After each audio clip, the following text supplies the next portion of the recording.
नमस्ते, मैं doctor M Mangal, principal and dean Pacific Medical College Udaipur. मैं आपके सामने कुछ बातें रखना चाहता हूँ आज की यंग जनरेशन्स के लिए, पर्टिकुलरली लाइफस्टाइल के बारे में। लाइफस्टाइल एंड आगे कैसे प्रोग्रेस करें, कैसे अपने जीवन को बेहतर करें।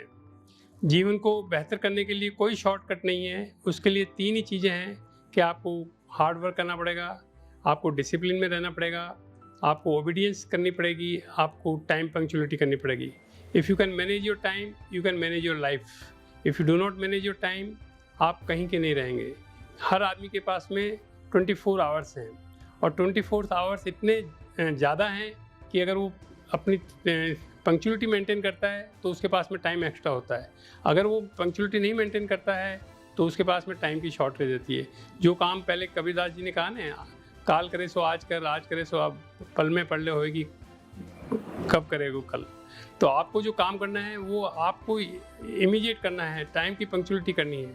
सेकंड है हार्ड वर्क करना है। आपको इंटेलिजेंसी से ज़्यादा डिलीजेंसी की ज़रूरत होती है। इंटेलिजेंसी तो आपकी जितनी है उसको आप एनवायरनमेंट से या लर्निंग से थोड़ा बहुत इम्प्रूव कर सकते हैं, पर डिलीजेंसी आपकी कैपेसिटी है कि आप कितना इम्प्रूव कर सकते हैं, वो आपके ऊपर डिपेंड करता है। आप काम करते रहिए, करते रहिए, करते रहिए, आपको हर चीज़ में अनुभव और दक्षता प्राप्त होगी। तीसरा, ओबीडियंसी। अगर आप अपने सीनियर की ओबीडियंसी नहीं करते हैं तो आप ये मान के चलिए कि आप बहुत ज़्यादा प्रोग्रेस नहीं कर पाएंगे। एक समय आप जब जूनियर हैं, आप अपने सीनियर की ओबीडियंसी नहीं करते हैं, जब आप सीनियर होंगे तो जूनियर्स भी आपकी ओबीडियंसी नहीं करेंगे। चौथा है डिसिप्लिन। हर चीज़ में डिसिप्लिन, खाने में, चलने में, पहनने में।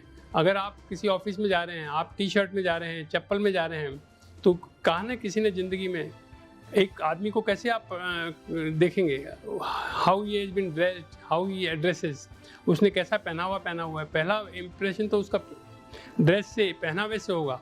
दूसरा, वो कैसा बोलता है। तो आपको लाइफ में आगे बढ़ना है तो आपको लाइफस्टाइल भी प्रॉपर रखनी पड़ेगी। प्रॉपर पहनावा, प्रॉपर खाना, प्रॉपर बात करने का तरीका। अब आज की जो यंग जनरेशन है उनसे मैं कहना चाहूँगा, मैं देखता हूँ मेरे कॉलेज में बच्चे, स्मोकिंग मतलब इतनी आम हो गई है कि मतलब लगता है कि क्या होगा हिंदुस्तान के फ्यूचर का। ड्रग्स, अल्कोहल और मोबाइल, पर्टिकुलरली मोबाइल तो मतलब कई बार मैं कॉरिडोर में चलता हूँ और बच्चे जब चल रहे हो तो मोबाइल उनके हाथ में होता है। सीढ़ियाँ उतरते हैं तो भी उनके हाथ में मोबाइल होता है। तो कई बार तो उनको मैं रोक के कहता हूँ, भाई नीचे गिर जाओगे, कहीं फ्रैक्चर हो जाएगा। तो मोबाइल का इतना एडिक्शन हो गया है। मोबाइल अच्छी चीज़ है पर कोई भी अति सर्वत्र वर्जित है। अगर आप किसी भी चीज़ को एक हद से ज़्यादा करेंगे यूज़ तो वो एक एडिक्शन हो जाता है, एक बुराई में परिवर्तित हो जाता है। मोबाइल का अच्छा यूज़ है, आप यूट्यूब से आप कुछ भी नॉलेज ले सकते हैं, गूगल से आप कोई भी ज्ञान प्राप्त कर सकते हैं और थोड़ा बहुत सोशलाइजेशन के लिए ठीक है।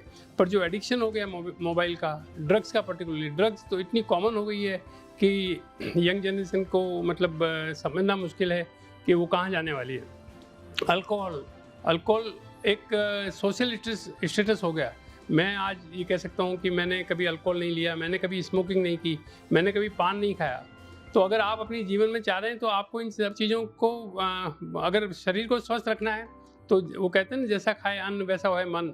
अगर आपने अपनी डाइट प्रॉपर नहीं रखी है तो आपको ये मान के चलिए 50 साल तक तो आपकी बॉडी कुछ रिएक्ट नहीं करेगी।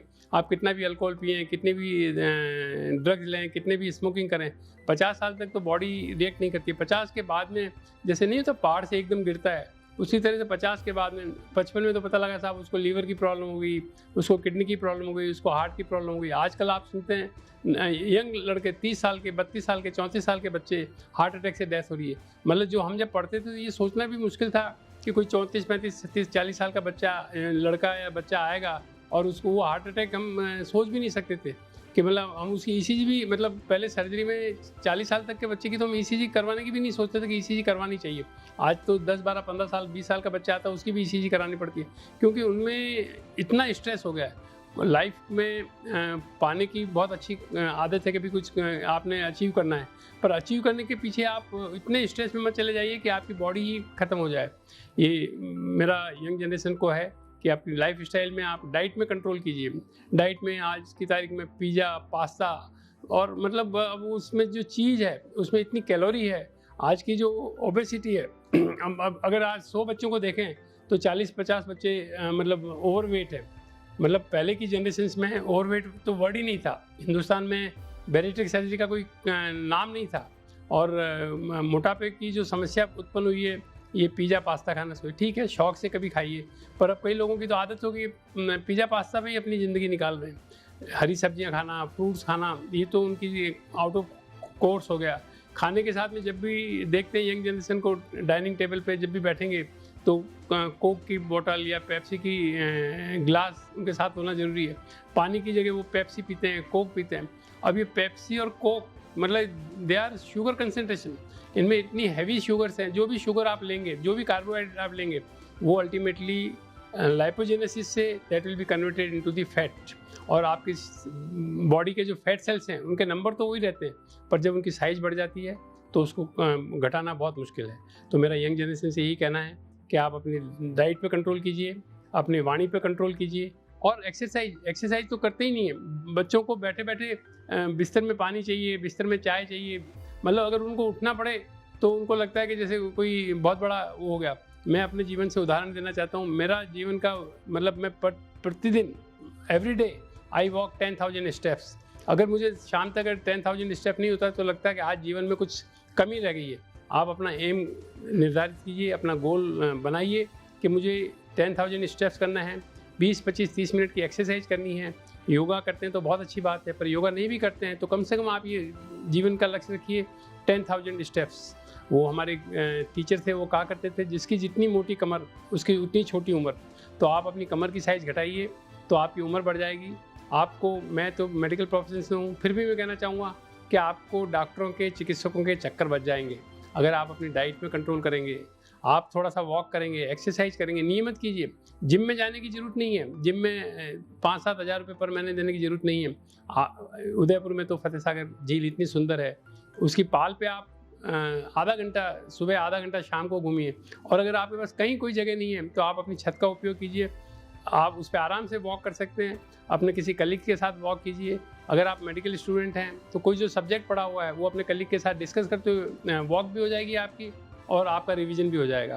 अपनी यंग जनरेशन को यही कहूँगा कि आपका जीवन आपके हाथ में है, कोई इसमें कुछ नहीं कर सकता। और मैं अपनी बात को यहीं विराम देते हुए, जय हिंद।